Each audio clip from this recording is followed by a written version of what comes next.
A brand new wrestling federation called All Elite Wrestling just might have what it takes to finally offer WWE some healthy competition. If WWE Chairman Vince McMahon isn't scared of the AEW, well, he isn't paying attention.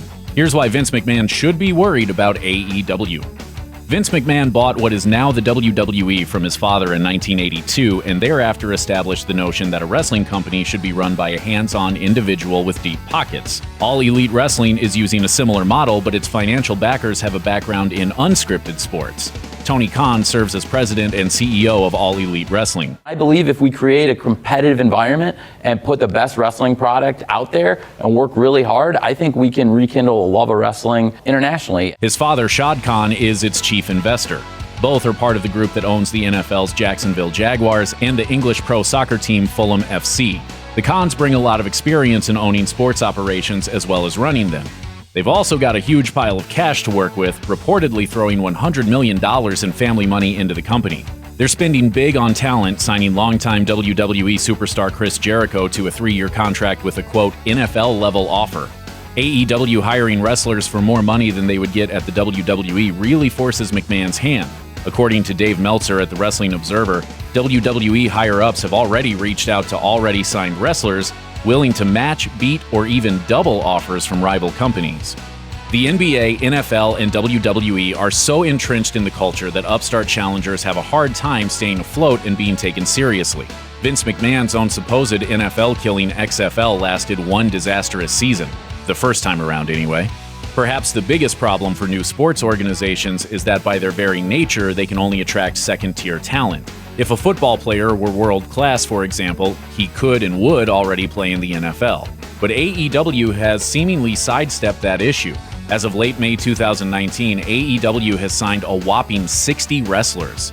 Vince McMahon and the WWE will definitely notice that this new company has some recognizable names, including Jon Moxley, formerly Dean Ambrose in WWE, Jericho and Hangman Adam Page, as well as Kenny Omega, Cody Rhodes, and the Young Bucks, all of whom serve as executives in the company. Plus, in April 2019, AEW announced WWE Hall of Fame announcer Jim Ross, who hasn't enjoyed his reduced role in the WWE in recent years, signed a 3-year contract with the company.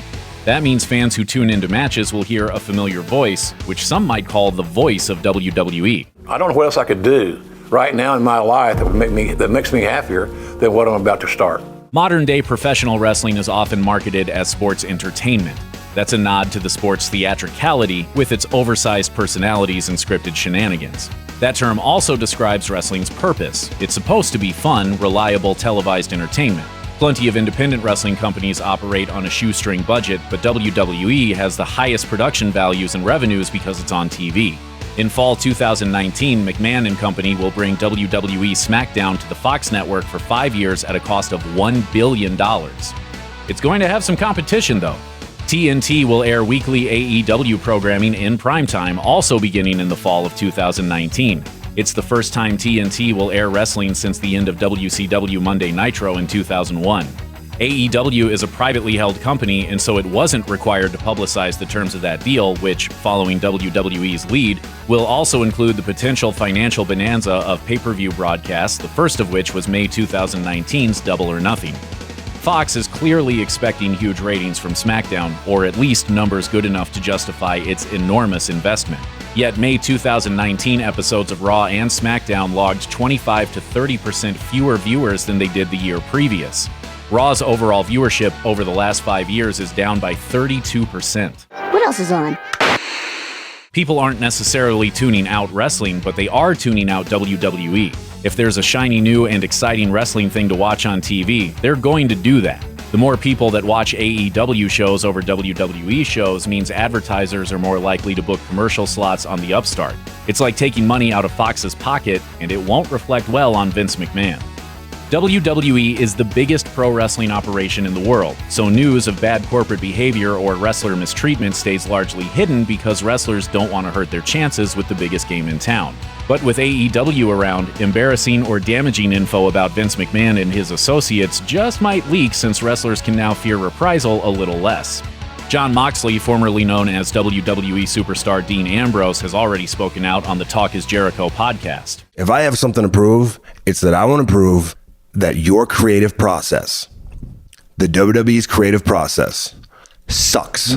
One of the most notable outside-the-ring feuds in recent years has involved the prickly relationship between McMahon and wrestler CM Punk, who walked out after the 2014 Royal Rumble and was subsequently released from his contract. Both parties, quote, mutually agreed to not disparage one another, but CM Punk isn't a WWE guy anymore, and his time in UFC seems to be over. If he signed up for AEW, he would probably bring some fans with him.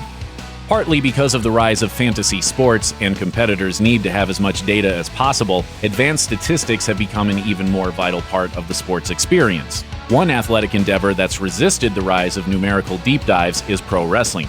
AEW may change the game on that. According to a press release, it plans to give the fans what they want by introducing statistics to wrestling.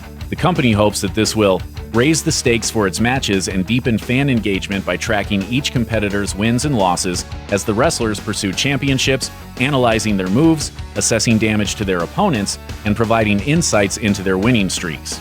By going fully transparent and on the record about exactly what happens in the ring, AEW is saying that its matches are real, or at least more real than the ones in the WWE. That's a subtle but shocking call-out of Vince McMahon's way of doing business. WWE wrestlers are independent contractors. Independent contractors are by their very nature not salaried employees, and they don't get benefits like health insurance. Wrestlers pay for that themselves, despite so much of their work involving putting their bodies at risk. After an AEW rally in January 2019, co-founder Tony Khan said the company wanted to make its wrestlers full-time employees and offer them health care. For wrestlers, health insurance is obviously a big deal. They literally get thrown at the ground and through tables for a living. Having somebody else foot the bill could absolutely lead a wrestler to pick AEW over WWE. Check out one of our newest videos right here. Plus, even more grunge videos about pro wrestling are coming soon. Subscribe to our YouTube channel and hit the bell so you don't miss a single one.